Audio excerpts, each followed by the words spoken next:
اگر ہم کسی کی ہیلپ کرنا چاہتے ہیں تو سب سے بہتر کیسی ہیلپ ہے، کیسی مدد ہے؟ مثال کے طور پر اگر ہم کسی کی مدد کرنا چاہتے ہیں اور اس کے پاس کھانے کے لیے کچھ نہیں ہے تو بہتر کیا ہے کہ ہم اس کو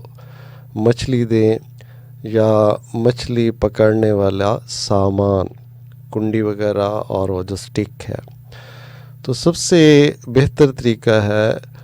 وہ جو سٹک کنڈی وغیرہ دینا اور اس مچھلی پکڑنے کا ہنر دینا، کیونکہ وہ تو روزانہ ہم نے اس کو ڈیپینڈنٹ بنا لیا۔ اگر ہم نے اس کو مچھلی دے دی تو ہم نے اس کو ڈیپینڈنٹ بنا لیا کہ وہ روزانہ انتظار کرے گا کہ کب مچھلی آئے گی اور وہ کھائے گا، تو وہ بالکل ایک سستی کاہلی کی طرف چلا جائے گا۔ ہمارے لیے یہ اس کی سب سے بہتر مثال حضور صلی اللہ علیہ وآلہ وسلم کی سیرت پاک کا وہ واقعہ ہے جب ایک صحابی رضی اللہ تعالیٰ عنہ نے عرض کی کہ یا رسول اللہ صلی اللہ علیہ وآلہ وسلم، گھر میں کھانے پینے کے لیے کچھ نہیں ہے۔ تو حضور صلی اللہ علیہ وآلہ وسلم نے پوچھا، اور آخر میں پھر جب پوچھا کہ گھر میں کچھ ہے صحیح، تو انہوں نے عرض کی کہ صرف کھانے پینے والے برتن ہیں۔ تو حضور صلی اللہ علیہ وآلہ وسلم فرمایا وہی والے برتن جو ہے اپنے گھر والے وہی لے کے آؤ،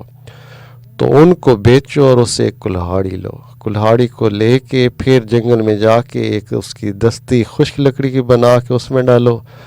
خشک لکڑیاں جنگل سے کاٹو، اسے آ کے پھر یہاں مارکیٹ میں بیچو، اس سے جو پیسے ملیں پھر تھوڑا سا کھانے کا سامان، برتن لو، اور پھر ایسے روزمرہ معمولات میں اپنی روزی روٹی کے لیے کام کرو۔ تو وہ صحابی جب ایسا کرتے رہے تو کچھ عرصے کے بعد ان کی مالی حالت جو ہے بہتر ہوگی۔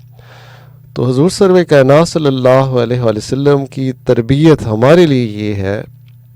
کہ ہم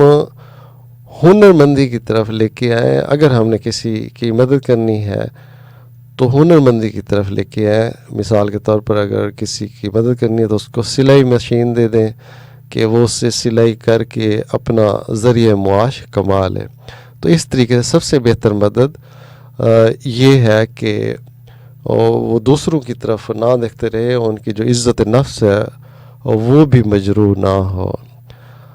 جیسا کہ مختلف ممالک میں انہوں نے اپنی عورتوں کو، اپنے بے روزگار لوگوں کو صرف پیسہ دینے کی بجائے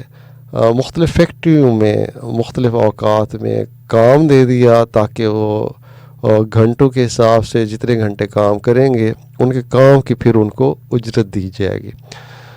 ان کی عزت نفس بھی بحال رہے گی کہ وہ کسی سے بھیک نہیں لے رہے، اور وہ القاسب و حبیب اللہ والی بات بھی وہاں آ گئی کہ رزق حلال ہاتھ سے روزی کمانے والے اللہ کے حبیب ہیں۔ جی، بہت سی دعائیں ہیں، آپ بھی اپنی دعاؤں میں یاد رکھیے گا۔ اللہ کے امان ہو، اللہ حافظ۔